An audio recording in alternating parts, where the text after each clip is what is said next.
فرماتی ہے رضی اللہ تعالی عنہ، جب حضور دنیا میں تشریف لائے میرا جی چاہا اپنے یتیم کو دیکھ تو لوں۔ فرماتی ہے میں نے جھانک کر نظر ڈالی تو کیا دیکھتی ہوں، سرکار مدینہ سجدہ فرما رہے ہیں۔ دنیا میں قدم رکھتے ہی سب سے پہلے سجدہ فرمایا، اور یہ ثابت کر دیا لوگوں میں اس معبود کی چوکھٹ پہ سجدہ کرنے کے لیے آیا ہوں، لوگوں کو خدا منوانے آیا ہوں، سارے معبودوں کو چھڑا کر ایک پروردگار عالم کے دروازے پہ جھکانے آیا ہوں۔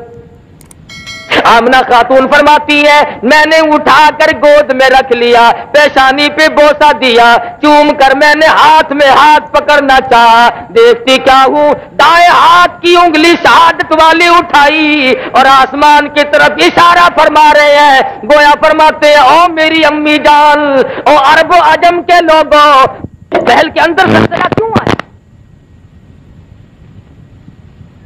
وہ جیسا کہ عادت چلی ہوئی آ رہی ہے نا، نجومیوں کو بلایا کہ بتاؤ آج رات میں کیا خاص واقعہ نمودار ہوا جس کی وجہ سے میرے محل میں زلزلہ آیا۔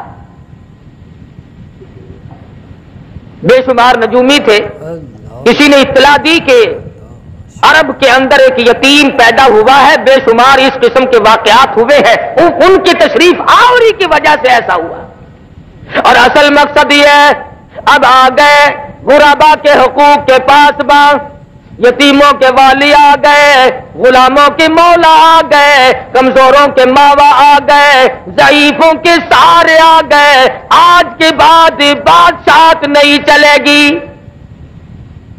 آج کے بعد محلوں میں رہ کر سجدے کرانے والے بادشاہوں کی بادشاہت ختم ہے، چنانچہ یہی وجہ ہوئی مزقناہم کل ممزق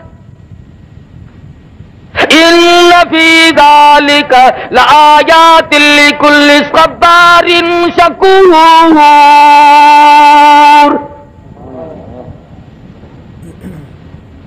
بادشاہوں کے ایوانوں میں زلزلے آ گئے، کالی کملی والے کے دنیا میں قدم رکھتے۔ ملک فارس کے اندر ہزاروں سال سے جو آگ روشن ہے اسی رات میں خود بخود بجھ گئی۔ ہم لوگ تلاش میں ہیں، جستجو میں ہیں، تلاش کرتے پھرتے ہیں اس کا سبب کیا بنا، پتا چلا وہ آگ کی پوجا کرنے والوں آ گئے محمد عربی صلی اللہ علیہ وسلم، آج کے بعد آگ کی پوجا نہیں ہوگی، ہزاروں سال سے جلنے والی آگ خود بخود بند ہو گئی، دریا خشک ہو گیا جس پانی کی حضور کے زمانے سے پہلے لوگ عبادت کیا کرتے تھے، پانی کی عبادت نہیں ہوگی، آگ کی عبادت نہیں ہوگی، بادشاہوں کی عبادت اور ان کی پوجا پاٹ قطعاً نہیں ہوگی، اور ہونی بھی نہیں چاہیے۔ دماغ کے مارے ہوئے لوگ ایسی چیزوں کو خدا بنا کے بیٹھ جاتے ہیں جو عقل میں بھی نہیں آتے۔ اب مثال کے طور پر چولہے میں آگ جلاؤ، ایک خدا پیدا ہو گیا، دوسرے خدا کو ہنڈیا میں ڈال کر چولہے کے اوپر رکھ دو، اوپر والے کو جوش آ گیا تو نیچے والے خدا کا بیڑا غرق۔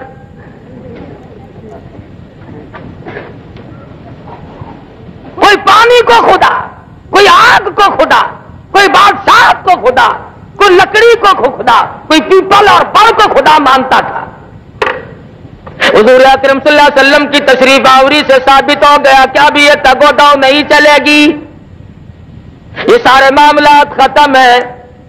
مائی حلیمہ کہتی ہے مجھے لوگوں نے بچہ نہ دیا، میرے پاس اپنا بچہ تھا، لوگ سمجھتے تھے اپنے بچے کو کھلاوے پلاوے گی، ہمارے والے کو بھوکا مارے گی۔ بالآخر آمنہ کے در پہ آئی اور کہنے لگی آمنہ اپنے یتیم کی زیارت تو کرا دے۔ لکھا سید آمنہ خاتون نے جب سفید چادر اپنے ہاتھ سے اٹھائی، چاند جیسی صورت نظر آئی، حلیمہ کی آنکھیں چندیا گئی، کہنے لگی مجھے اپنی کبریا کی قسم میری آنکھوں نے آج تک اتنا حسین بچہ دیکھا نہیں، حلیمہ کہتی ہے میں نے بھی ہزاروں بچے دیکھے، آمنہ فرماتی ہے میں نے بھی سینکڑوں ہزاروں بال بچوں کو دیکھا مگر اتنا جمیل کوئی نہیں۔ آواز آتی ہے، جبریل کہتے ہیں او آمنہ او حلیمہ تم تو عرب میں رہتی ہو، مکے کے علاقے کو جانتی ہو، میں مشرق میں پھرتا ہوں، مغرب کا چکر لگاتا ہوں، شمال کو دیکھتا ہوں، جنوب کو میں نے دیکھا ہوا ہے، اور میں نے ساری دنیا کی گردش کی ہے۔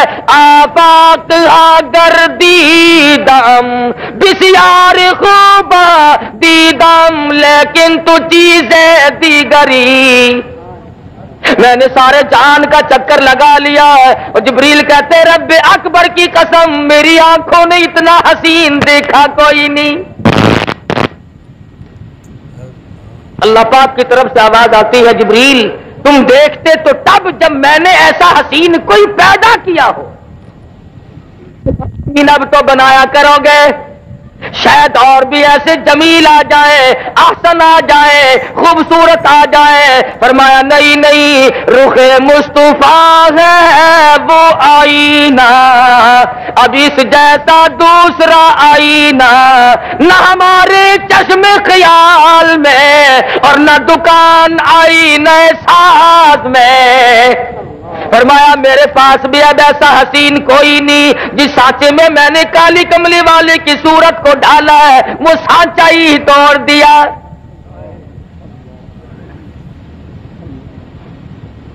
کیا ٹھکانہ حسن و جمال کا۔ فرمایا والضحیٰ واللیل اذا سجا، اور میرے محبوب تیرے چمکتے چہرے کی قسم، تیری زلفوں کی سیاہی کی قسم۔ آمنہ فرماتی ہے، حلیمہ کہتی ہے رضی اللہ تعالی عنہا میری گود میں آمنہ نے حضور کو دے دیا اور ایسی بات کہی جو ایک آخر الزماں پیغمبر کی ماں کہہ سکتی ہے صرف۔ مکے کی ہر عورت نے اپنا بچہ اس لیے نہیں دیا کہ حلیمہ کے پاس اپنا بچہ ہے، ہمارے بچے کی طرف سے بے پرواہی کرے گی۔ سید آمنہ خاتون نے تاڑ لیا، بھانپ لیا، دیکھ لیا، سمجھ لیا، حضور کو پیار سے گود میں لیتی ہے، پیشانی پہ بوسہ دے کر اٹھاتی ہے۔ حضرت آمنہ فرماتی ہے او حلیمہ میری ایک بات سنتی جا، کہیں میرے در یتیم کی محبت میں آ کر، جذبات میں آ کر اپنے بچے کو بھوکا نہ رکھنا، میرے بچے کی وجہ سے کہیں تیرا بچہ بھوکا نہ رہ جائے۔ ہر عورت نے اس لیے بچہ نہیں دیا کہ میرے بچے کی طرف سے بے پرواہی ہوگی، لیکن پیغمبر آخر الزمان کی والدہ ہے نا۔ اور حلیمہ بھی لے کے چلی ہیں۔ ابھی سے دنیا والوں کو بتانا مقصود ہے کہ آ گئے شان والے، عظمت والے۔ حلیمہ نے گود میں لے لیا، خامن آگے بیٹھا ہے، پیچھے بیٹھ کر کے چانے لگی۔ پتا چلا کہ عرب میں دستور تھا عورت پیچھے بیٹھا کرتی تھی، مرد آگے سواری پہ بیٹھا کرتے تھے۔ ہمارے پاکستان کا دستور کچھ اور ہے، تم تو بڑے شہر میں رہتے ہو، میں چھوٹے شہر میں رہتا ہوں۔ ہمارے یہاں ملتان میں شادیوں میں عورتیں اونٹوں کے اوپر بیٹھی ہوئی گاتی چلتی ہے، مرد بڑوے نیچے تالیاں بجاتے چلتے ہیں۔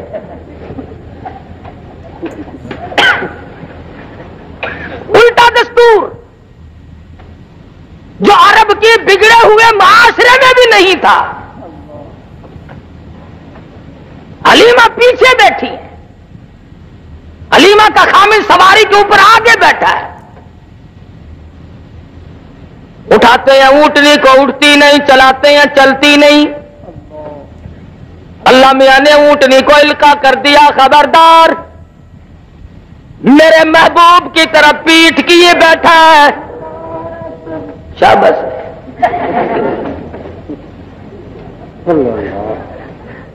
میرے محبوب کی طرف پیٹھ کیے بیٹھا ہے، بے ادبی کر رہا ہے۔ بے ادبوں کو اٹھا کر لے جانا تیرا کام نہیں۔ پیغمبر کی عمر شریف 3 دن کی ہے، اس دن اگر کسی نے پیٹھ کر دی تو اونٹنی اٹھا کر نہیں لے جاتی، اور جو 14ویں صدی میں آ کر کے نبی کے دین میں ملاوٹ کرے نمک پاروں کی، وہ کیسے کام چلے گا؟ جتنا ہو سکتا ہے اتنا ہی ملانے کی کوشش کی جا رہی ہے. اور بالآخر بات یہاں لے آتے ہیں کہ صاحب اس میں حرج کیا ہے؟ اچھا ساری عمر ہوگی بالو شاہیوں کا بیڑا گرک کرتے ہوئے اب تک حرج کچھ نہیں ہوا.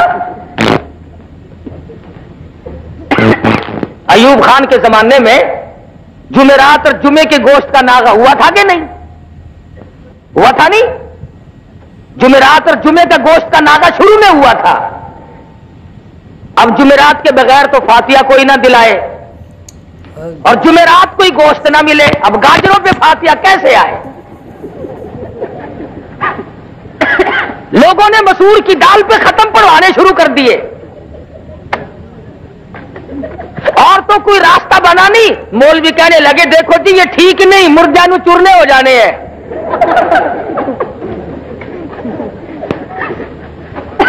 بڑی دھاڑ دھاڑ ہوئی کہ جی جمعرات کو گوشت کھولو، مر گئے ساگ پہ ختم پڑھتے پڑھتے. بالآخر ان کے دھاڑ دھاڑ پر یہ پھر منگل بدھ کا ناغا تشریف لایا تھا جو اب تک قائم ہے.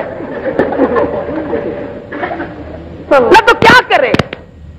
شادیوں میں تو ہم مولویوں کو تم بلاؤ نا، اور مرنے کے بعد ہم تمہیں رگڑا نہ چڑھائیں تو پھر کھائیں کب؟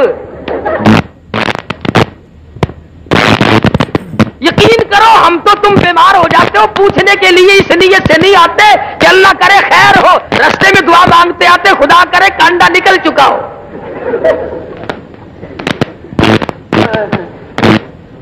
خود بخود حالات ایسے پیدا کیے گئے.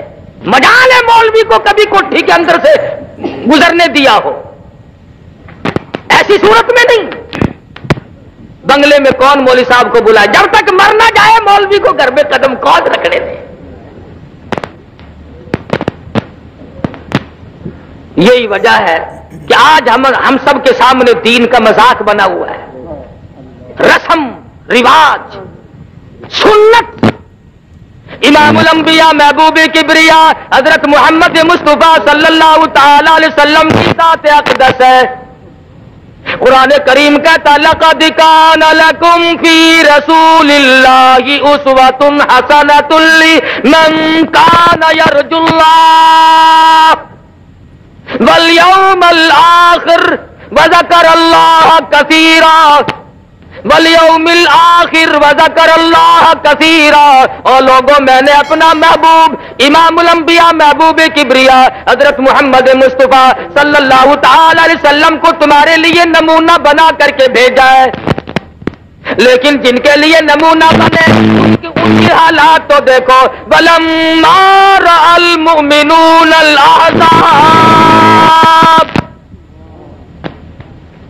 غزوہ خندق ہے، چاروں طرف سے کافروں نے بدعہدی کر دی، دشمن ٹوٹ کے پڑ رہے ہیں اور پانی نہیں، روٹی نہیں، بھوک بڑی بے تحاشا ہے، پیاس نے گلوں کو خشک کر دیا ہوا ہے. قرآن گواہی دیتا ہے اذ جاءوکم من فوقکم ومن اسفل منکم واذ زاغت الابصار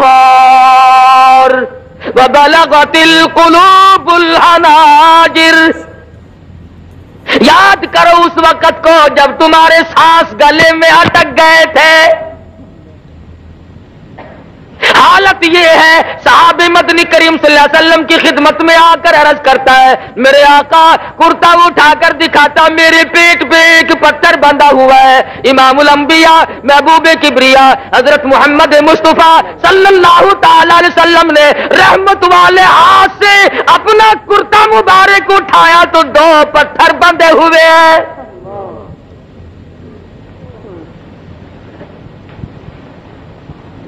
چاروں طرف سے مشکلات ہیں، پریشانیاں ہیں، لیکن اس وقت بھی ایمان دیکھو. قالوا هذا ما وعدنا اللہ وصدق اللہ ورسولہ وما زادهم الا ایمانا وتسلیما.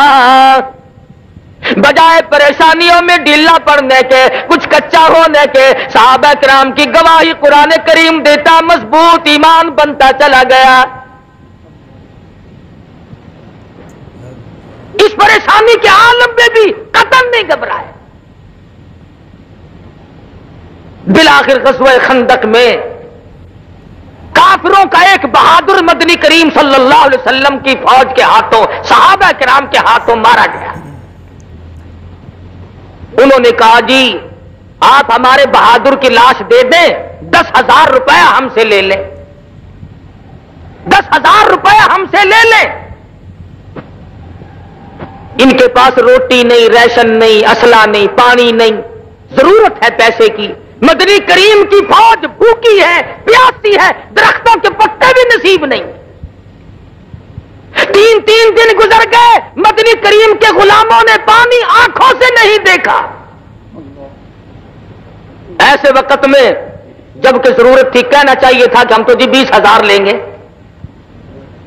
لیکن سرکار مدینہ صلی اللہ علیہ وسلم نے فرمایا جاؤ تم اپنے بہادر کی لاش یوں ہی مفت ہمارے پاس سے لے جاؤ. او لوگوں یاد رکھو ہم مردوں کی قیمت کھانے والے نہیں، ہم مردوں کی، ہم نہ ہوئے اس وقت. ہم ہوتے ضرور کہتے چلو جی بہت ہی نہیں کھاواں گے تو تھوڑی تھوڑی صحیح، کچھ تو راہ بنا ہی لیتے نا. کون مار کھائے، کس نے نظام مصطفیٰ صلی اللہ علیہ وسلم کے لیے دکھ اٹھائے؟ کیا شیخ الہند کی قبر سے پوچھو، مولانا مدنی کی قبر سے پوچھو، مولانا ابوالکلام آزاد مرحوم کی قبر سے پوچھو، رشید احمد گنگوہی کی قبر سے جا کے پوچھو، لاہوری کی قبر سے جا کے پوچھو کہ تمہارا کتنا وقت اور کتنی محنت تمہاری دین و اسلام کے لیے تمہیں اس دنیا میں کرنی پڑے گی. نعرہ تکبیر،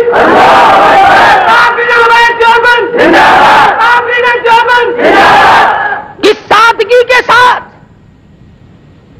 مولانا حسین احمد مدنی رحمت اللہ علیہ گاڑی میں سفر فرما رہے ہیں. ہندو مسلمان اکٹھے رہتے تھے، ملک تھا ہندوستان.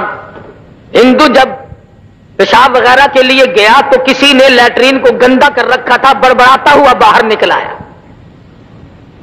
مولانا اٹھے اور لوٹا لیا اور اس کو جا کر کے صاف کر دیا. اور وہ مولانا کو قطعاً نہیں جانتا. فرمایا کہ آپ چلے جائیں، آپ وہاں جانا چاہتے ہیں. وہ گیا، بڑا حیران کہ یہ کون آدمی ہے، مشرع ہے، بزرگ معلوم ہوتا ہے، نیک آدمی معلوم ہوتا ہے، لیکن اس نے میرے لیے اتنا دکھ اٹھایا. واپس آ کر کے کہنے لگا مولانا آپ کا نام کیا ہے؟ فرمایا لوگ مجھے حسین احمد کہتے ہیں. اٹھ کھڑا ہوا، قدموں پہ گر پڑا، پوچھا حضرت کہاں تک کا سفر ہے؟ حضرت نے فرما دیا فلاں جگہ تک جاؤں گا. ایک اسٹیشن پہ اٹھ کر کے اپنے دوسرے ڈبے سے بیوی کو لایا، بچی کو لایا اور خود بخود سامنے کھڑا ہو کر کے کہنے لگا مولانا ہم 3 گھر کے آدمی اس وقت موجود ہیں، دیر نہ کرو کلمہ پڑھاؤ. جس نبی کے غلاموں کے یہ اخلاقی حالات ہے، خود نبی کا کیا حال ہوگا؟ اور دوسرے چند دنوں کے بعد گھر کے 12 آدمی لے کے آیا اور مولانا کے ہاتھ پہ مسلمان بن گیا. علامہ انور شاہ کشمیری سب کہہ دو رحمت اللہ لیا، ہندو ٹکٹ دینے والا تھا، ادھر ٹکٹ دیا، پچھلے دروازے سے دوڑ کے باہر آیا اور کہنے لگا مولانا میں نے آپ کو ریل کا ٹکٹ دے دیا، آپ مجھے جنت کا ٹکٹ دے دیں. پوچھا کیوں، کیا بات؟ کہنے لگا آپ کی شکل دیکھ کر مجھے یہ خیال آیا جو خدا اتنے حسین انسان بنا سکتا ہے وہ خود کتنا حسین ہوگا. میرے بزرگوں نے، اکابر نے سنت نبی کریم صلی اللہ علیہ وسلم کی اتباع کی تو کافروں کو مسلمان بنایا. خواجہ غلام حسن لالسن کروڑ والے رحمت اللہ علیہ نہر کے پل پہ بیٹھے ہیں، ایک کراڑ آ گیا، کہنے لگا مولوی جی کروڑ دا رستہ کیڑا ہے؟ فرمایا کروڑ دا راہ دسا یا توڑ دا راہ دسا؟ کروڑ دا دسیے یا توڑ دا؟ آخر لگا مولوی جی جیویں مرضی آوے. فرمایا پر لا الہ الا اللہ محمد الرسول اللہ صلی اللہ علیہ وسلم. ان حضرات نے سیرت کی قدر کی. تو میں عرض کر رہا تھا کہ سیدہ حلیمہ رضی اللہ تعالیٰ عنہ محبوب دو عالم صلی اللہ علیہ وسلم کو گود میں لیے بیٹھی ہے، اونٹنی اٹھا کے لے کے نہیں چلتی. کہنے لگی کہ بختوں والا بچہ معلوم ہوتا ہے، آپ اس کو گود میں لے لیں۔ حلیمہ کی خامد نے کالی کملی والے صلی اللہ علیہ وسلم کو گود میں لے لیا۔ اونٹنی خود بخود کھڑی ہو گئی اور اٹھ کھڑی ہوئی چل پڑی، چلی نہیں دوڑ پڑی، بک برق رفتار بن گئی۔ دو دن ایک دن پہلے کی چلی ہوئی سواریاں جب ان کے پاس سے سپر میل کی طرح سے گزرنے لگی، وہ آواز دے کر کہتی ہیں، او حلیمہ سواری کس سے بدل کے لائی ہو؟ حلیمہ کہتی ہے سواری بھی وہی، میں بھی وہی، میرا خامند بھی وہی، مجھے مبارکباد دے دو، میری اونٹنی کا شاہ سوار بدل گیا۔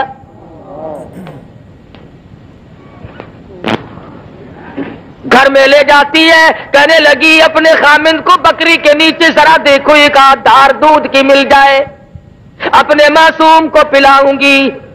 ایک برتن لیا، دوسرا لیا، تیسرا لیا، حلیمہ کے گھر کے برتن ختم ہو گئے اور بکری کے نیچے کا دودھ ختم نہیں ہوا۔ کیوں؟ جہاں نظر نہیں پڑی وہاں ہے رات آج تک، وہاں سحر ہوئی، جہاں گزر گئے، جہاں قدم ٹکایا وہاں اللہ کی رحمتیں آ گئی۔ قحط کے زمانے میں دودھ بے تحاشا بکری کے نیچے اللہ پاک نے پیدا فرما دیا۔ معجزات ہے سرکار مدینہ صلی اللہ علیہ وسلم کی۔ اللہ غنی، حلیمہ فرماتی ہے میں وہی محبت میں آ کر کبھی کبھی دوسری طرف کا دودھ، اپنے بچے والے حصے کا دودھ بھی مدنی کریم صلی اللہ علیہ وسلم کو پلانا چاہتی۔ حلیمہ کہتی ہے مجھے رب اکبر کی قسم اس طرف کے حصے کو کبھی بھی محمد عربی صلی اللہ علیہ وسلم نے منہ نہیں لگایا۔ دوسرے کا حق کھا کر اللہ کی توحید کیسے بیان ہوگی؟ اللہ کا قرآن کیسے سنایا جا سکے گا؟ اللہ میاں نے اس دہن مبارک کو، چہرے انور کو پاک رکھا۔ چند دن کی عمر ہے، تعلیم ہو رہی ہے امت کو کہ حلال کھانا، حرام نہ کھانا، دوسروں کے حق نہ کھاؤ، ہر ممکن طریقے سے کوشش کرو چاہے تھوڑا ملے مگر حلال مل جائے۔ آج سب سے بڑی چشم پوشی جو ہم نے کی وہ اس طرف سے کی، عورت کبھی نہیں پوچھتی خامن سے کہ تمہاری تنخواہ تو 500 روپیہ ہے اور یہ 3000 10,000 روپیہ تم لائے کہاں سے ہو؟ بس پوچھے گی تو اتنا پوچھے گی، میرے خیال میں کوئی اللہ کا فضل ہو گیا ساڈے اتے۔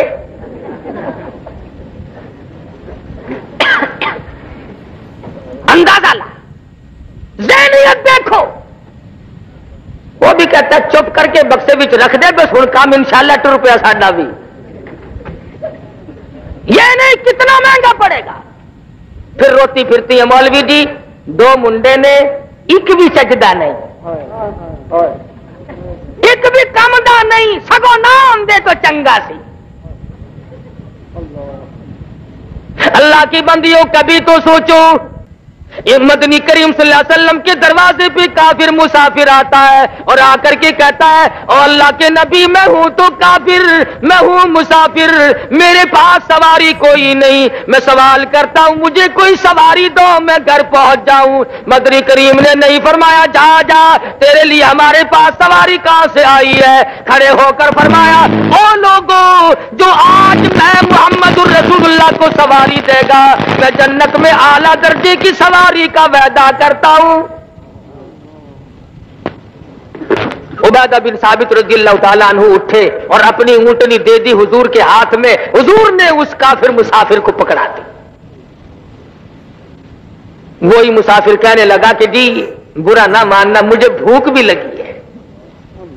سرکار مدینہ صلی اللہ علیہ وسلم نے نہیں فرمایا کہ ایک سوال تیرا پورا کر دیا، دوسرے کا اپنا کوئی اور راستہ بنا، کھڑے ہو گئے فرمانے لگے او لوگوں جو آج کھانا میں محمد رسول اللہ کو دے میں جنت میں اعلیٰ قسم کے کھانے کا وعدہ کرتا ہوں۔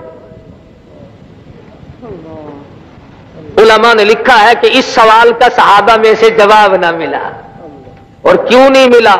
300 صحابہ کا مجمع تھا، پر لکھا ہے کوئی صحابی ایسا نہیں جس کا 3 دن سے کم کا فاقہ.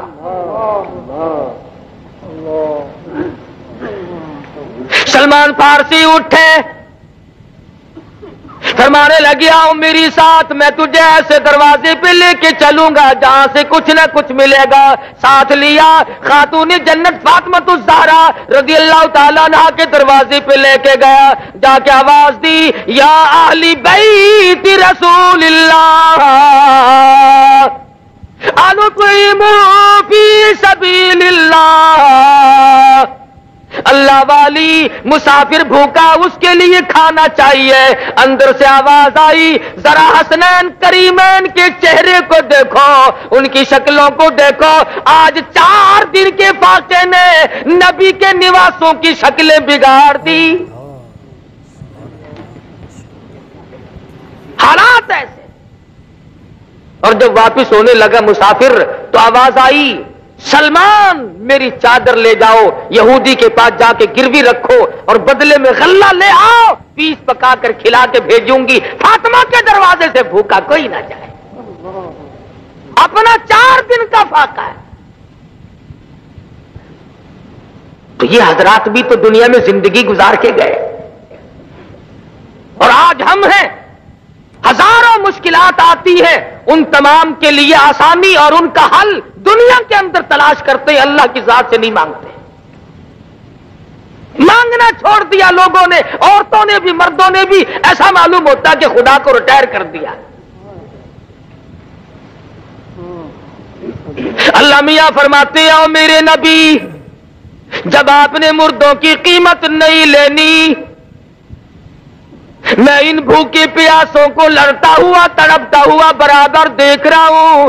اللہ میاں کا دریائے کرم جوش میں آیا اور آواز دی, او میرے محبوب, اب فرشتے نہیں لڑیں گے, اب جن نہیں لڑیں گے, اب کسی مخلوق کو کافروں کے مقابلے میں نہیں لاؤں گا. کیا بات ہے, آپ نے ایسی بات کہہ ڈالی ہے. فرمایا وقف اللہ المؤمنین القتال وکان اللہ قویا عزیزا.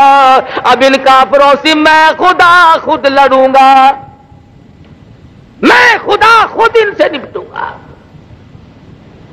صحابہ کرام رضوان اللہ تعالی علیہ مجمعین کی عجیب زندگی. جہاد کا موقع ہے, تیاری فرما رہے ہیں مدنی کریم صلی اللہ علیہ وسلم. کوئی اسلحہ, کوئی تیر, کوئی تلوار, کوئی ستو, کوئی کھجور, کوئی کپڑا لا کر پیش کر رہے ہیں. حضرت عرفہ رضی اللہ تعالیٰ عنہ مائی حضور کے قریب آ کے بیٹھ کے رونے لگ گئی. سرکار اٹھے, تشریف لائے, فرمایا کیوں, کیا بات ہے؟ اندازہ لگاؤ اس قسم کے لوگ کہاں پیدا ہوں گے. عرض کرنے لگی, میرے آقا جنگ کی تیاری ہو رہی ہے, جہاد فی سبیل اللہ کا اعلان ہو چکا ہے, میں نے بھی سن لیا. میں نے بڑی جستجو کی, میرے گھر میں داؤں نہیں, یہ میرے سال کا دودھ پیتا بچہ ہے, میں اسے لے آئی ہوں, اسے قبول فرماؤ. حضور نے فرمایا, مائی یہ کیا کرے گا؟ عرض کرنے لگی, میرے آقا جب میدان جہاد گرم ہو جائے اور کافر آپ کی طرف تیر چلانے لگے, میرے بچے کو ڈال کے طور پر آگے کر دینا, میرے بچے کا سینہ ہوگا, آپ کی طرف آنے والے تیر لگیں گے, اور کالی کملی والے میرا کلیجہ ٹھرے گا. ایمان دیکھیے, پیش کرتی ہے اور رو کے کہتی ہے, میرے آقا بیوہ کا نذرانہ رد نہ فرماؤ. اس کا نام ہے ایمان, اس کا نام ہے کالی کملی والے کی نگاہوں نبوت نے جن کو رنگ دیا وہ یوں مستحکم بنے. ارے یہ بھی تو سیرت ہے, جس آنکھ مبارک نے اللہ تبارک و تعالیٰ کا دیدار کیا، جس آنکھ نے عرش معلیٰ کو دیکھا، جس آنکھ نے سدرۃ المنتہا کو دیکھا، جس آنکھ نے بیت المعمور کو دیکھا، جس چشم مبارک نے پہلے دوسرے تیسرے چوتھے پانچویں چھٹے ساتویں آسمان کو دیکھا، سب جگہ رہنے والے مقربین فرشتوں کو دیکھا، ہزاروں مرتبہ جبریل امین کو دیکھا، اسرافیل کو دیکھا، نظام فلک کو دیکھا، نظام شمس کو دیکھا، نظام قمری کو دیکھا، نظام نجومی کو دیکھا، سارے جہان کو دیکھا، خدا کی ذات کو دیکھا۔ اور لوگوں، اس آنکھ کے اوپر کے حصے میں پیشانی میں تیر لگا، اس آنکھ کے اوپر سے لہو بہ رہا ہے۔ یہ بھی تو سیرت ہے نبی کی۔ جبل احد ہے، غار کے دروازے پہ حضور بیٹھے ہیں اور صحابہ کرام چاروں طرف مجمع ہے، خون رس رہا ہے، لہو بہ رہا ہے، صحابہ کی آنکھوں سے آنسو جاری ہیں، میرے آقا کیا کریں؟ عورتیں مرد اپنی جان سے کروڑ سا زیادہ، لکھوں کا زیادہ مدنی کریم صلی اللہ علیہ وسلم کی ذات اقدس کو سمجھتے تھے۔ اسی لیے آج ہمیں انہی کے لائے ہوئے ایمان اور اسلام اور قرآن کو سب سے زیادہ عزیز سمجھنا چاہیے۔ ایمان کی عالم تر دنیا کی چیزوں سے ہر شے سے افضل اور اعلیٰ سمجھیں، لیکن یہ تو کوئی سمجھنے والی بات نہیں کہ آدمی خود بخود اس کے اندر رکھنا اندازی کرنے کی کوشش کرے۔ اگر میں کوئی کام نہیں کر سکتا تو کرنے والے کو بھی تو نہ کہوں کہ تم ایسا کیوں کر رہے ہو۔ ہمارے یہاں تو یہ کچھ مثالیں بن گئی کہ نہ خود چلنا اور نہ چلنے دینا، راستے کو خراب کرنا۔ نہیں، اللہ تبارک و تعالیٰ نے فضل فرما دیا، سرکار مدینہ صلی اللہ علیہ وسلم کا نظام دنیا میں غالب اور جاری ساری ہو کے رہے گا، کوئی نہیں روک سکتا۔ کبھی کبھی یہ لوگ کہا کرتے ہیں نا، وہ جی دیکھو یہ مولوی جلسہ تے بہ کے کہندے نے فلانا پھڑیا گیا، فلانا جیل وچ گیا، فلانے نو اے ہویا، یہ کوئی چنگی گل ہے؟ سانو ویکھو آج تک کدے کسی نے پھڑیا ہی نہیں۔ اچھا تانوں کدے نہیں پھڑا؟ کہ نہیں جی ساڈے بوئے تے کدی پولیس آئی ہی نہیں۔ آوے کیویں؟ کتا دی لئی دکھ آ چل دینے جڑے قوم وچ بندے نے دلیر ہوندے، دین لئی دکھ او چل دینے جڑے قوم وچ بندے نے دلیر ہوندے، کون پوچھدا کاواں تے گدڑاں نو کدی پنجرے باز تے شیر ہوندے۔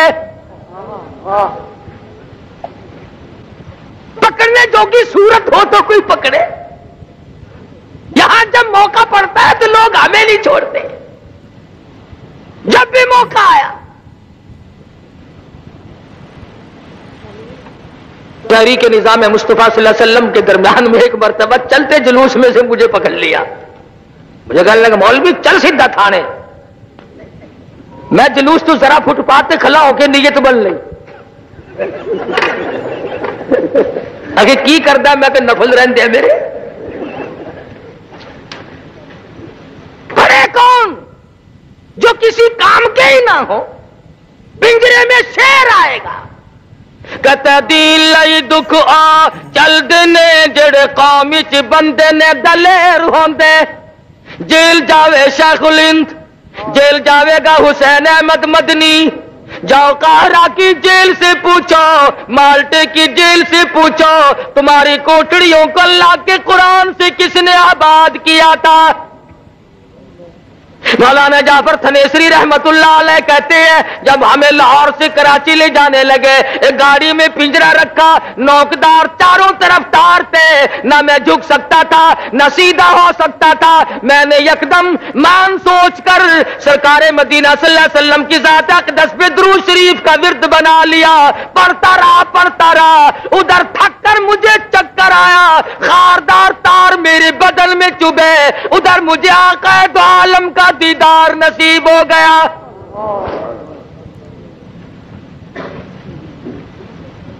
تو کہتا دین لئی دکھ آ چل دینے جڑے قوم چ بندے نے دلیر ہوندے کون پوچھدا کاواں تے گدڑاں نو کدی پنجرے باز تے شہر ہوندے اٹا بوتیاں اسی نو پیندیاں نے جیڑی بیری دے نال نے بیر ہوندے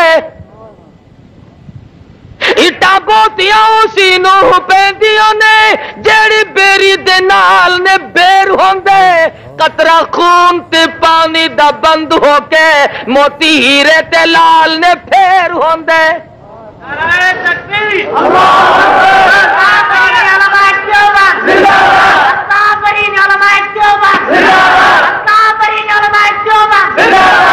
ان حضرات نے صحبتیں اٹھائیں تکلیف جھیلی اور پچھتائے کبھی نہیں پشیمان کبھی نہیں ہوئے کہ ایسا ہمارے ساتھ کیوں بن گیا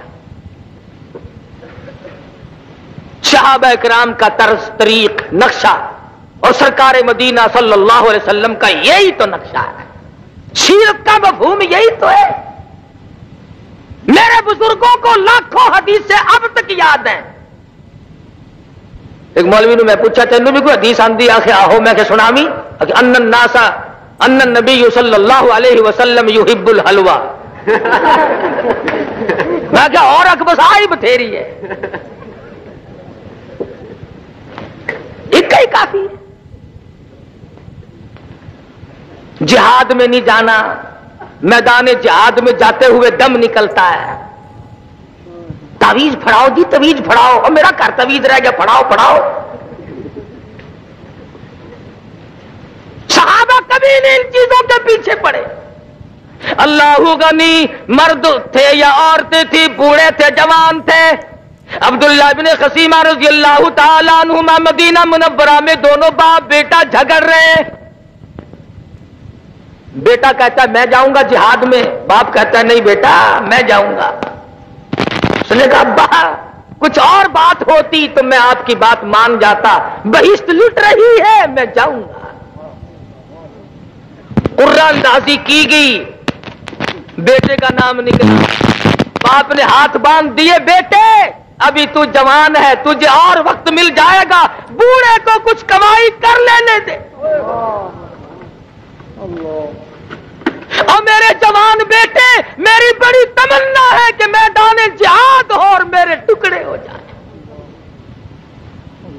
انس بن نضر رضی اللہ تعالیٰ عنہ احد کے دل 10-12 صحابہ کرام کا مجمع بیٹھا ہے قریب سے گزرتے ہوئے فرمانے لگی کیوں بیٹھے ہو صحابہ کہنے لگے یوں سنا حضور شہید ہو گئے فرمانے لگے ارے جب وہی شہید ہو گئے دنیا میں جی کے کیا کرو گے تلوار لی اور کافروں کی مجمع میں جا گھسے آن کی آن میں ٹکڑے کر دیے گئے کس وقت میں ان حضرات نے حضرت نادر رضی اللہ تعالیٰ عنہ بوڑھی عورت ہے لوہا گرم کر کے زبان پہ داغ دیے گئے جسم پہ داغ دیے جا رہے ہیں پر ایمان کا سودا نہیں کرتی بچی ہے ابو بکر صدیق سب کہو رضی اللہ تعالی عنہ سارے مکے کے بڑے بڑے کافر سردار آئے ہیں حضرت اسماء بنت ابو بکر رضی اللہ تعالی عنہ چھوٹی سی بچی ہے حضور صلی اللہ علیہ وسلم کی سالی ہے جاتے ہوئے مدنی کریم ارے ان کے مرتبے کو کیا کہو گے جس کے سر پہ ہاتھ رکھ کر رحمت والا فرمایا اسماء اپنے نبی کا پتہ نہ بتانا آگے پوچھنے ابو جہل کہنے لگا اسماء بتا ابو بکر کی بیٹی تیرا ابا اور تمہارا نبی کہاں ہے غلط کہتے ہیں لوگ کہ اگر اسماء نے کہا کہ مجھے پتا نہیں فرماتی ہے کیوں تم کون ہو پوچھنے والے یہ چمچا گیری بھی بڑی پرانی رسم ہے نا کئی بچوں آکھن لگے نی کڑیے دس دے تو نہیں چھاننی اے مکے دا بڑا بہادر ہے مارو گا تینوں کہنے لگی تم تھوڑے ہو سارے مکے کو اکٹھا کر کے لے آؤ سارے عرب کو اکٹھا کر کے لے آؤ، اور مزہ تو تب ہے ابو بکر کی بیٹی سے کالی کملی والے کا پتہ پوچھ کے دکھاؤ۔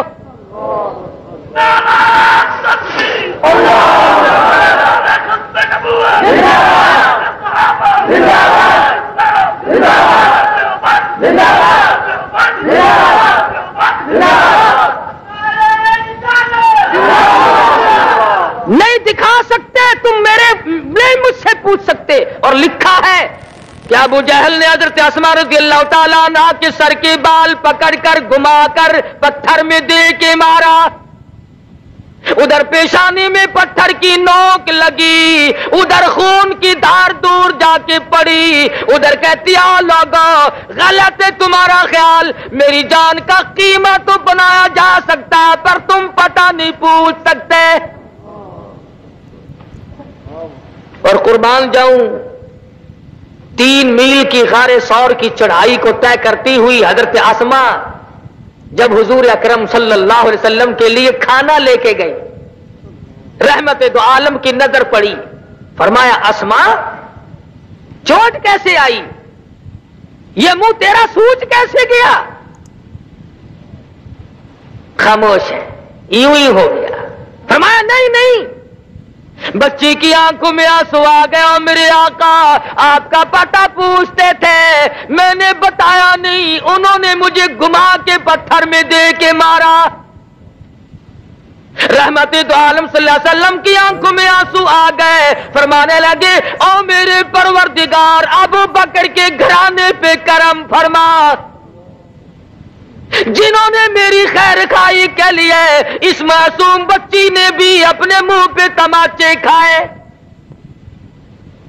تو عرض کر رہا تھا کہ صحابیات اور صحابہ اکرام مرد تھے یا عورتیں بدلے، ان کو یہ ان کا کمال نہیں، اصل کمال ہے کالی کملی والے کی نگاہ کا، ایسا ان کو رنگا، دنیا بدل گئی مگر میرے آقا کا غلام کبھی کوئی تبدیل نہیں ہوا۔ کیسے بدل جائیں پرواہ نہیں کرتے۔ حضور اکرم صلی اللہ تعالی علیہ وسلم کے زمانے میں ایک بڑھیا عورت آئی، اللہ غنی، کمزور ہے، تھر تھر کانپ رہی ہے، ضعیف ناتواں ہے، عرض کرنے لگی میرے آقا میرا بھی جی چاہتا ہے کہ مجھ سے اب جوانی جتنی نیکیاں کمائی نہیں جاتی، میرا جی چاہتا ہے کہ میں اس سے بھی زیادہ کماؤں، کیوں؟ آخرت قریب آ رہی ہے، دنیا سے آخر میں نے رخصت ہونا ہے۔ فرمایا بوڑھی مائی تیرے دل کی تمنا تیری آرزو میں اللہ پاک پوری فرمائے، اور سب سے بڑا میں تجھے یہ بتاتا ہوں آج کے بعد اپنی زبان کو اللہ کے قرآن سے ہر وقت لگائے رکھا کر، قرآن کی تلاوت کیا کر۔ حدیث پاک میں آتا ہے جس مکان میں قرآن کریم کی تلاوت کی جاتی ہے آسمان والوں کو یوں نظر آتا ہے جیسے زمین والوں کو چاند نظر آتا ہے۔ آج تلاوت کی توفیق نہیں، عبادت کی توفیق نہیں، اور جو کرتا ہے تھوڑی بہت ہی وہ اچھا نہیں لگتا، اس پہ تنقید تبصرہ۔ پچھلے ہفتے کا ترجمان تو آپ لوگوں نے پڑھا ہوگا، ہمارے ملک میں متحدہ ہندوستان سے نیکی کرنے والے لوگ کچھ اور ہوتے ہیں۔ حضرت مولانا محمد الیاس صاحب دہلوی سب کہہ دو رحمت اللہ علیہ، اللہ تعالیٰ کی کروڑ رحمتیں نازل ہوں۔ بازار سے گزر رہے ہیں، ایک پہلوان صاحب ملے، السلام علیکم، وعلیکم السلام ہوئی، فرمایا بھائی اپنا کلمہ سنا دے، کوئی غلطی نہ ہو، میرا سن لے، میری غلطی نکال دینا، اصلاح ہو جائے گی۔ پہلوان صاحب نے آؤ دیکھا نہ تاؤ دیکھا، پڑاخ سے مولانا کے منہ پہ تماچا مارا۔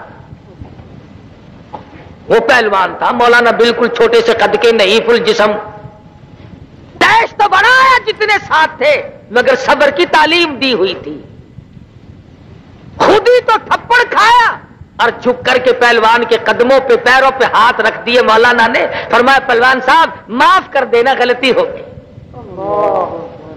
بس اتنی سی بات ہوئی، اس کے بعد اللہ میاں نے اس کا مقدر ہی جگا دیا، سوچنے لگا ماروں بھی میں اور معافی بھی میں دوں۔ اللہ میاں نے ایسا انقلاب زندگی زندگی میں دیا کہ ساری عمر مولانا کے قدموں میں گزار دی. ہزارہ لوگوں کو نماز یاد کرائی، لاکھوں لوگوں کو جنازے کی نماز سکھائی.